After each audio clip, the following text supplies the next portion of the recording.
हम लोगों ने इसके अंदर transfer of property in uncertain good वाला जो सिनेरियो था वो कवर कर लिया था कंप्लीटली, कि अगर गुड्स जो है वो आपके क्या है, अनसर्टेन है, ठीक है, अभी तक उनको आइडेंटिफाइड नहीं किया गया है eight the time of the making of agreement और कॉन्ट्रैक्ट ऑफ सेल, क्लियर। तो ऐसे में उन गुड्स के अंदर ऑनरशिप ट्रांसफर नहीं हो पाएगी जब तक कि गुड्स जो है वो आइडेंटिफाइड कर लिए जाएं या फिर वो डिलीवरेबल स्टेट में ना आ जाए। अब डिलीवरेबल स्टेट का क्या सिनेरियो था, मैंने आपको बताया था डिलीवरेबल स्टेट का एस्पेक्ट क्या है यहाँ पे, जैसा कि यहाँ पर बायर ने बताया था सेलर को उस पर्टिकुलर पोजीशन में अगर गुड्स पहुंच गए हैं तो वो डिलीवरेबल स्टेट कहलाएगा। जैसे मान लीजिए हिमांशु ने फैजान को बोला था कि मुझे एक चेयर चाहिए, ठीक है, लकड़ी की एक चेयर बना करके दीजिएगा मुझे, डिजाइन वगैरह दिया गया। अब फैजान ने क्या किया, चेयर बनाई, ठीक है, लेकिन अब चेयर में क्या किया उसने, उसके जितने भी पार्ट्स थे, ठीक है, उसका क्वेश्चन कवर हो गया या उसके लेग्स हो गए, ठीक है, उसके हैंड्स एस्पेक्ट जो होते हैं, रेस्ट जो होता है, उसको वो सब बना लिया, लेकिन उन सबको जॉइंट नहीं किया आपस में, वो सब अलग अलग ही पड़े हुए और बोल रहा है कि योर चेयर इज रेडी, उसको ले जा सकते हो। क्या उस पर्टिकुलर चेयर के अंदर हिमांशु की ऑनरशिप ट्रांसफर हो सकती है क्या? नहीं सर, नहीं हो सकती, क्योंकि गुड्स जो है वो बेसिकली क्या है, अभी तक डिलीवरेबल स्टेट में नहीं आया। दैट मीन्स जब तक कि फैजान कंप्लीटली उस चेयर को असेंबल करके रेडी नहीं कर देता फॉर द डिलीवरी, ठीक है, तब तक उस गुड्स के अंदर ऑनरशिप जो है वो ट्रांसफर नहीं हो सकती। तो एक बेसिक सा रूल है बेटा, अनअसर्टेन गुड्स के केस में ओनरशिप ट्रांसफर नहीं होती है unless and otherwise goods are identified और वी कैन से असर्टेन, ठीक है, और put in the position of in a deliverable state. Second part start करना था इसके अंदर मुझे, transfer of property in ascertain goods. Ascertain goods के केस में ट्रांसफर प्रॉपर्टी कैसे होती है उसके बारे में बात करते हैं। Where there is a contract for the sale of specific or ascertain goods, the property in them is transferred to the buyer at such time as the parties to the contract intended it to be transferred.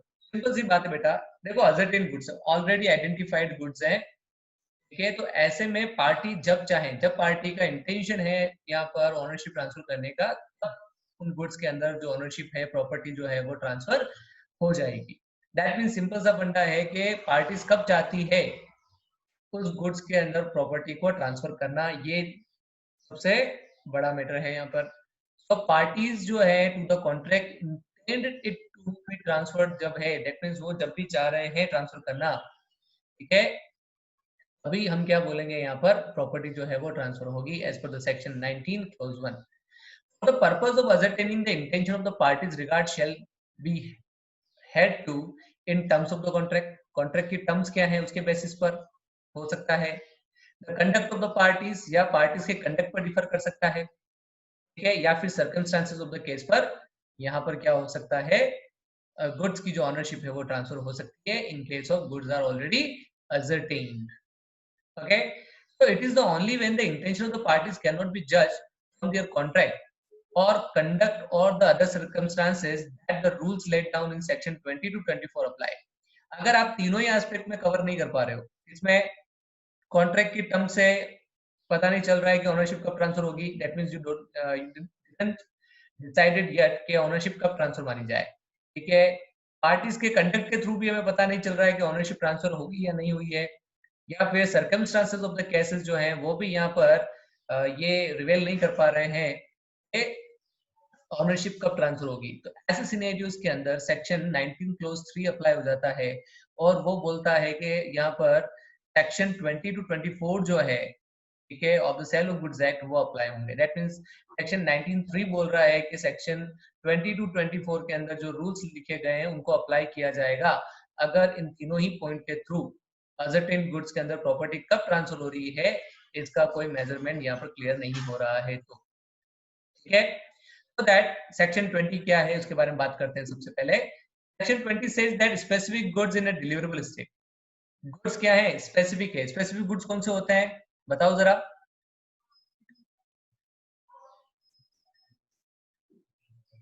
What are the specific goods? इसको ऊपर identify कर लेते हैं।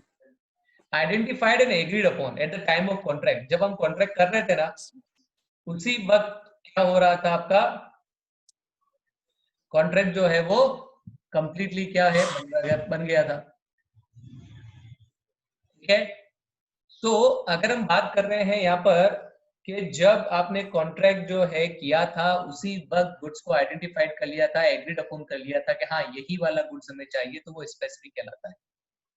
ठीक है, video तो call washing machine. हाँ वही वाला। जब गुड्स डिलीवरेबल स्टेट में है ना, तभी क्या हो जाता है, उसकी ऑनरशिप ट्रांसफर हो जाती है। So in case of unconditional contract, मतलब अगर आपने कोई शर्त नहीं रखी है कॉन्ट्रैक्ट में, for the sale of specific goods in a deliverable state, ठीक है, तो जैसे ही क्या होता है, गुड्स डिलीवरेबल स्टेट में आएगा, ठीक है, ऑनरशिप ट्रांसफर हो जाएगी किसको, यहाँ पर बायर को। बायर को। Property in the goods passes to the buyer on making of the contract. Sir अभी पोजीशन अपने पास ही पड़ी हुई है, अपन ने दे दी। उससे कोई फर्क नहीं पड़ता है। ठीक है, आपके पास पोजीशन आपके पास पड़ी हुई है, पैसा आया है नहीं आया, it doesn't matter for the transfer of ownership.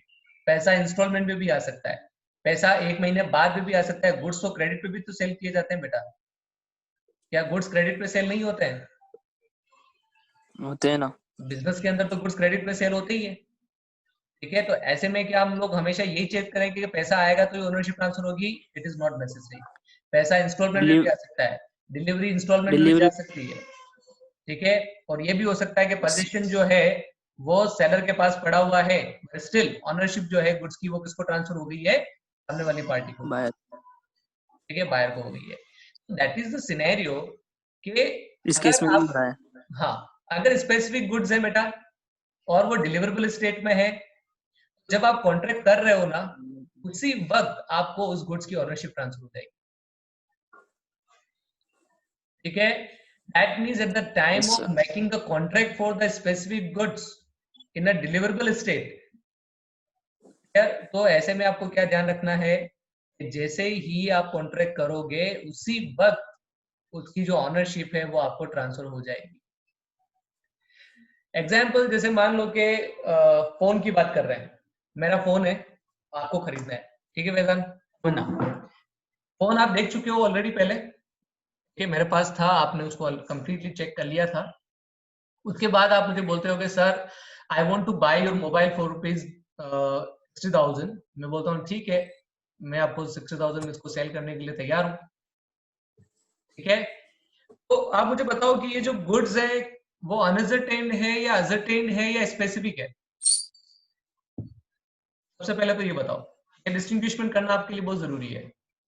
ये मोबाइल है, ये अनअसर्टेन्ड गुड्स कहलाएगा, असर्टेन्ड कहलाएगा या स्पेसिफिक कहलाएगा? स्पेसिफिक हो गया, गुड। फिर ये गुड्स स्पेसिफिक है, अच्छा ये डिलीवरेबल स्टेट में भी होगा ऑलरेडी। ठीक है, मुझे और क्या करना है इसमें, डिलीवरी देने के लिए कुछ करना है क्या इसमें कुछ और?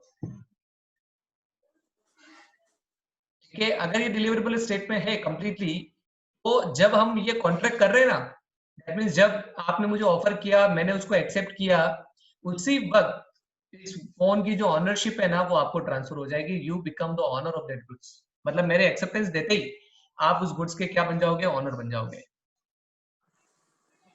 सो at the time of making the contract, buyer जो है वो उस गुड्स का ऑनर बन जाता है, अगर गुड्स क्या है बेटा, स्पेसिफिक है, आइडेंटिफाइड है। ठीक है,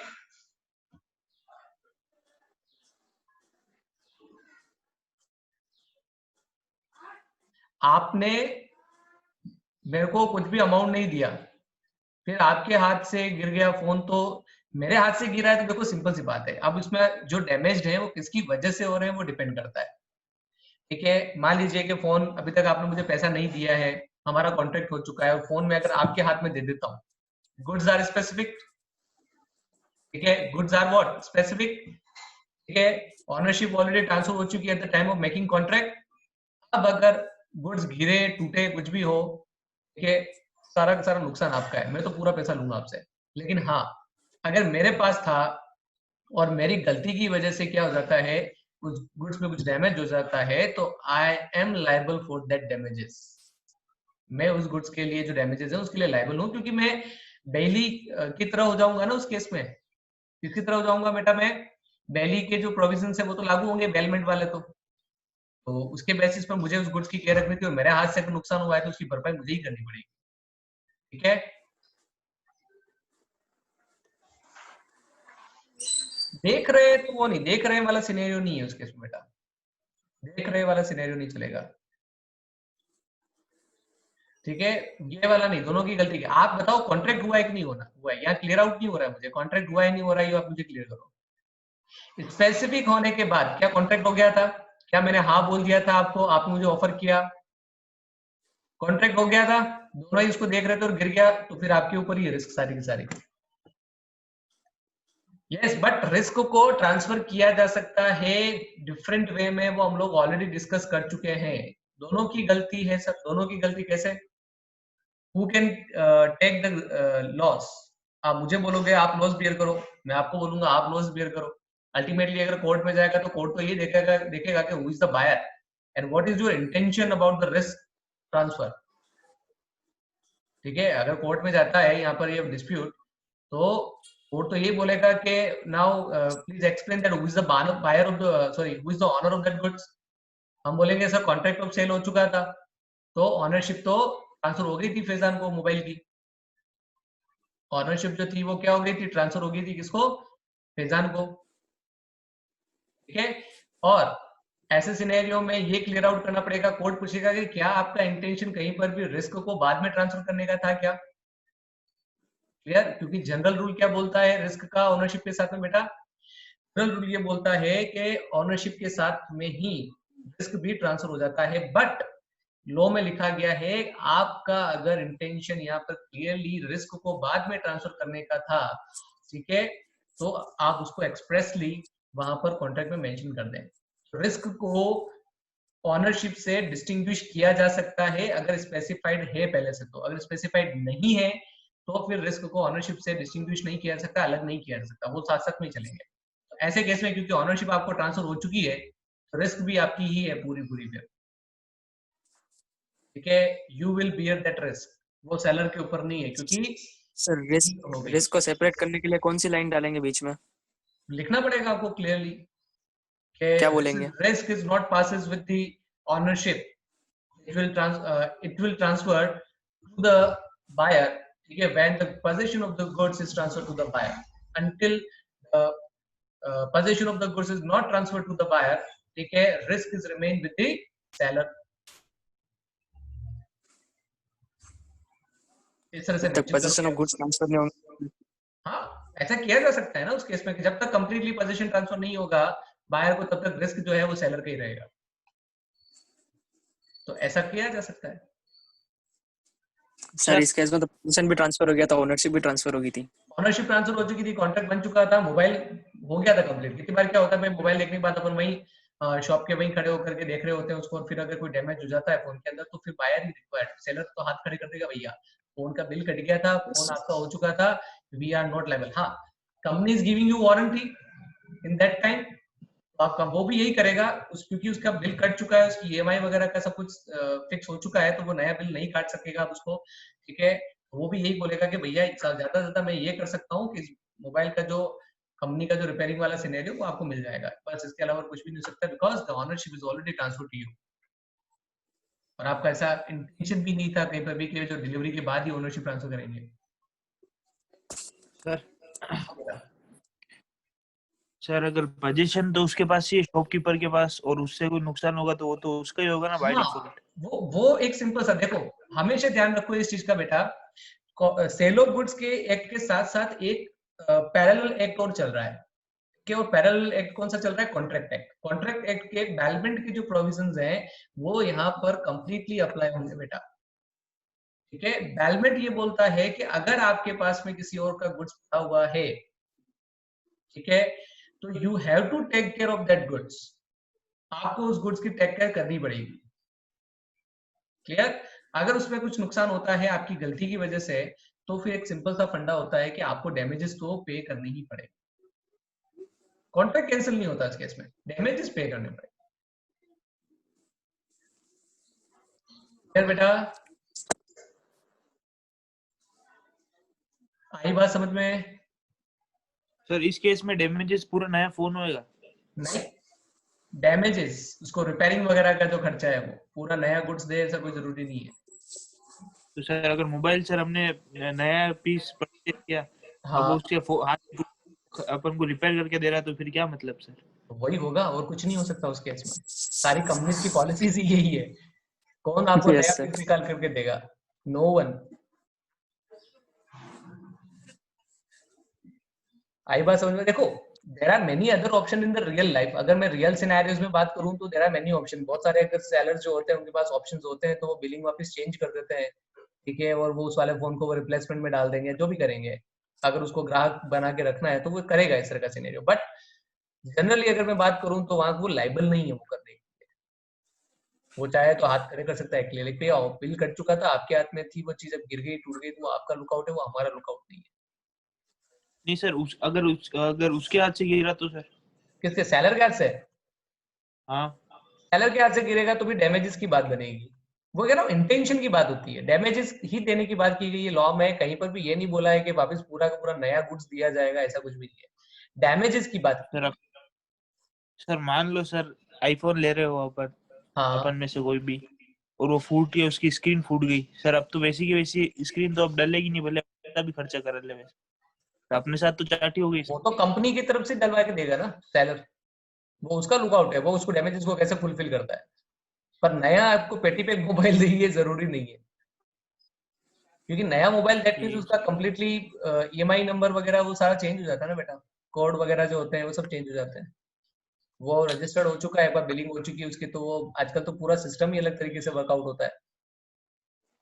जैसे ही वो ओपन होता है उसका रजिस्ट्रेशन हो जाता है फोन का।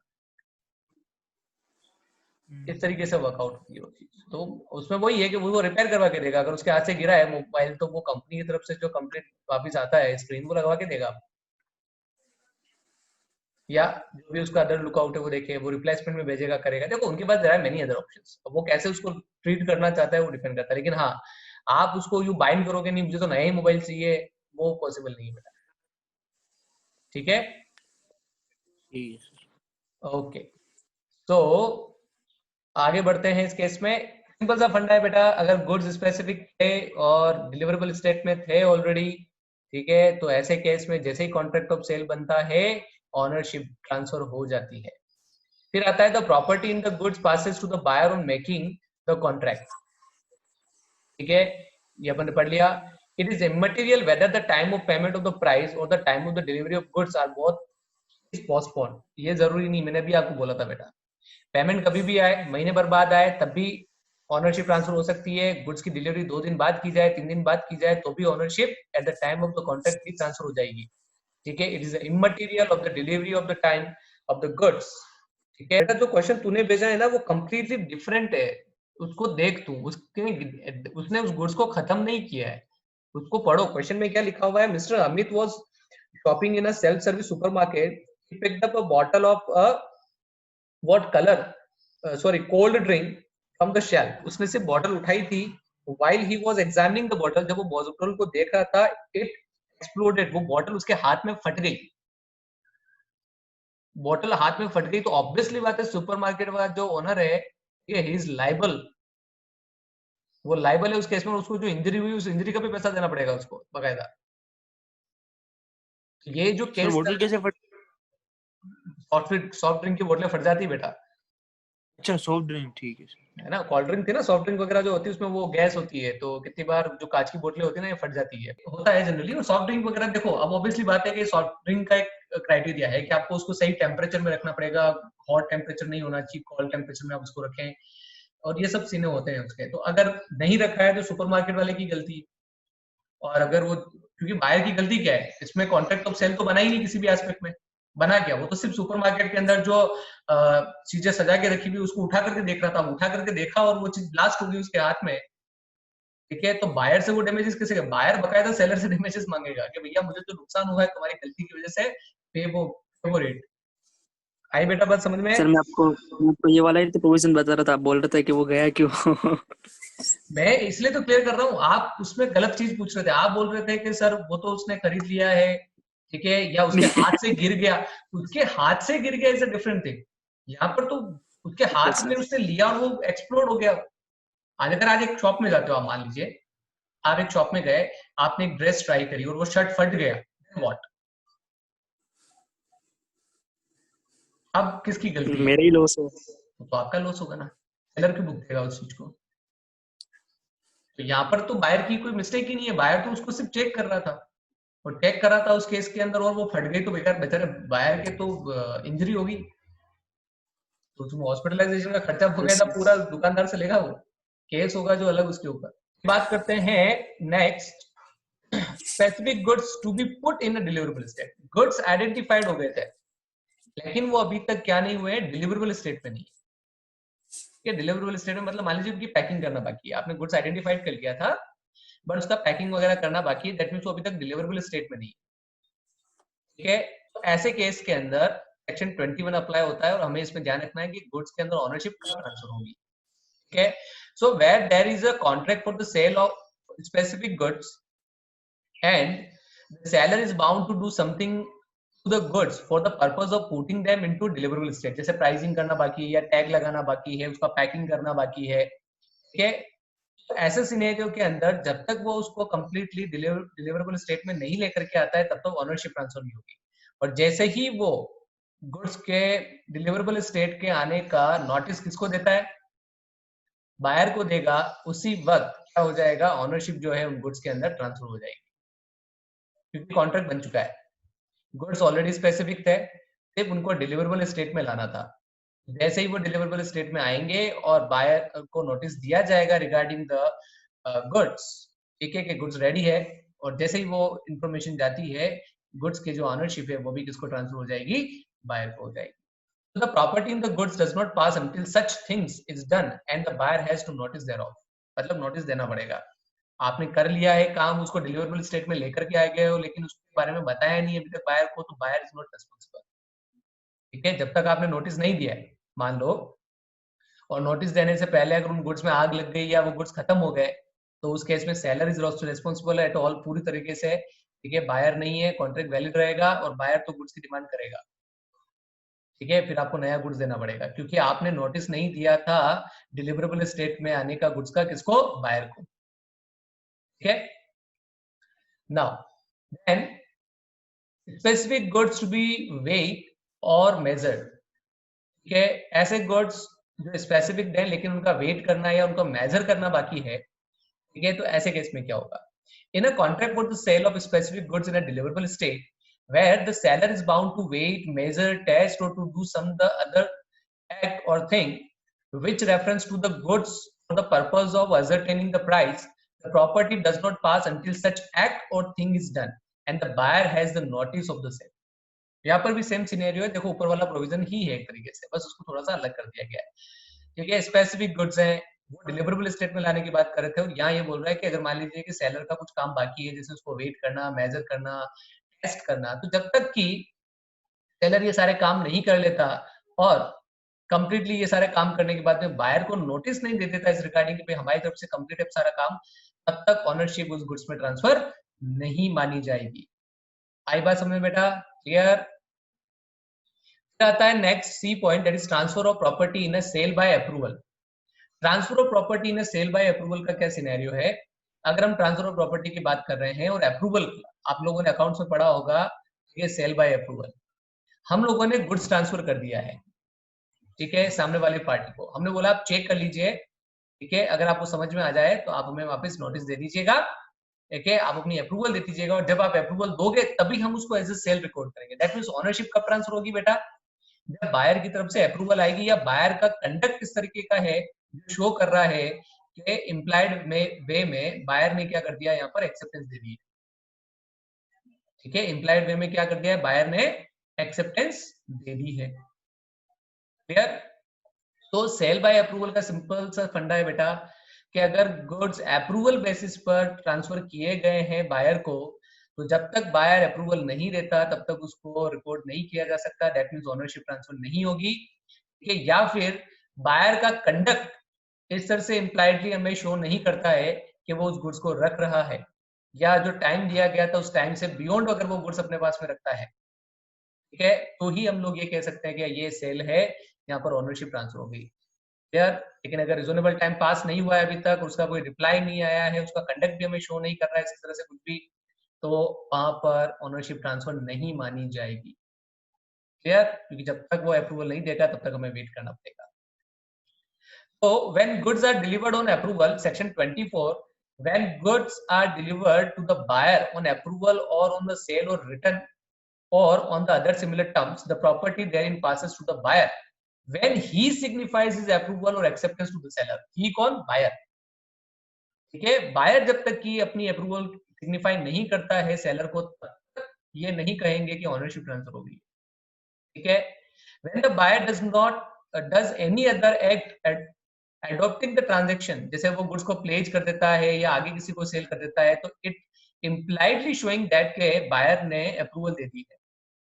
तो बायर का ऐसा कोई भी एक्ट, गुड्स को प्लेज करना, ठीक है, चार्ज करना, या अगर हम बात करें आगे रीसेल कर देना या उसको यूटिलाइजेशन स्टार्ट कर देना, तो ऐसे में हम क्या मानेंगे कि बायर की तरफ से इम्प्लाइड वे में हमारे पास में क्या आ गई है, एक्सेप्टेंस आ गई है, अप्रूवल आ गई है, तो हम उसमें उसको एज अ सेल रिकॉर्ड कर लेंगे. दैट मींस गुड्स की ऑनरशिप जो है वो किसको ट्रांसफर हो जाएगी? बायर को हो जाएगी, भले ही उसने एक्सप्रेस वे में हमको अभी तक कम्युनिकेशन ना किया हो. Then the third one is what? When the buyer retained the goods without giving notice of rejection beyond the time fixed for the return of goods, or if no time has been fixed beyond the reasonable time. अगर मान लीजिए हमने बोला था 10 दिन के अंदर आप चेक करके बता दीजिएगा अब रख रहे हैं या नहीं रख रहे हैं goods. तो अगर 10 दिन से ज्यादा हो गया और उसने आपको इंटीमेट नहीं किया है, तो ऐसे में भी कि हम यही मानेंगे कि इम्प्लाइड वे में उसका अप्रूवल आ गया है. दैट मींस ओनरशिप ट्रांसफर हो जाएगी उस गुड्स के अंदर, किसको? बायर को. ठीक है, और अगर कोई टाइम फिक्स नहीं किया तो फिर reasonable time, and the reasonable time is what? It's a question of fact. हमेशा से क्वेश्चन ऑफ फैक्ट रहेगा. ठीक है, दैट मींस पार्टी डिसाइड करे उसके बारे में. Clear? Beyond the reasonable time, and in short the property passes either by acceptance or by the failure to return the goods within the specified or reasonable time. Clear बेटा? तो C point बहुत easy है, ध्यान रखना. Then next provision है transfer of property when right of disposal is reserved. That means अगर किसी भी तरीके से गुड्स का जो राइट है वो अभी अगर सेलर ने अपने पास में रिजर्व रखा है, तो जब तक वो राइट है उसका सेलर का उन गुड्स के ऊपर, तब तक ऑनरशिप ट्रांसफर नहीं मानी जाएगी. okay? कैसे देखते हैं? The object of the reserving the right of disposal of goods is to secure that the price is paid before the property passes to the buyer. इस तरह के जनरली राइट को रिजर्व क्यों रखता है सेलर? ये इंश्योर करने के लिए कि उसको टाइमली पेमेंट मिल जाए. अगर टाइमली पेमेंट नहीं हुआ और ओनरशिप ट्रांसफर हो गया, तो फिर उस केस के अंदर गुड्स के ऊपर उसका कोई राइट नहीं रहता है, क्योंकि गुड्स जो है वो हम लोगों ने क्या किया है, सामने वाले को दे दिए हैं. साथ में अगर हमने ओनरशिप भी ट्रांसफर कर दी, ठीक है, तो ऐसे केस में गुड्स के रिगार्डिंग, ध्यान रखना मैं क्या बोल रहा हूँ बेटा, बायर के रिगार्डिंग नहीं, गुड्स के रिगार्डिंग सेलर का कोई भी यहाँ पर राइट नहीं रहता है. ज्यादा से ज्यादा सेलर ये कर सकता है कि बायर के ऊपर केस करके उससे प्राइस रिकवर कर सकता है, लेकिन गुड्स वापस नहीं ले सकता है, गुड्स के ऊपर उसका कोई राइट नहीं रहेगा. तो इस पर्टिकुलर सिनेरियो में सेलर अपने आप को कंप्लीटली सिक्योर करने के लिए कितनी बार क्या करते हैं, अपना राइट क्रिएट कर देते हैं इसके अंदर, उस गुड्स के अंदर जो उन्होंने सेल किया है.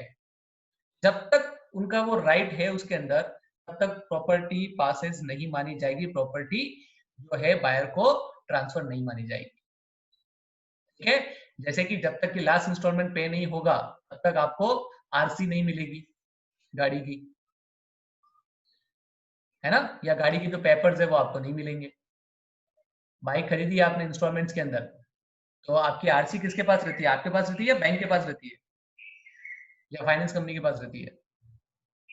के पास होती है. गाड़ी के जो पेपर्स वगैरह जो होते हैं वो किसको मिलते हैं? फाइनेंस कंपनी ले लेती है आपसे, है ना. तो यहाँ पर भी वही सिनेरियो है कि वो अपना राइट रिजर्व कर रहे हैं, वो सिक्योर कर रहे हैं कि पेमेंट मिलेगा कि नहीं मिलेगा उनको. तो यहाँ पर भी सेम सीन है कि जब तक कंप्लीटली पेमेंट नहीं आ जाता, तब तक सेलर अपना राइट रिजर्व करके रख सकता है गुड्स के अंदर. So for example, under the VPP, that is value prepaid system, the ownership passes to the buyer when the price is paid against the delivery of the goods. Till then the seller retain control over the goods. VPP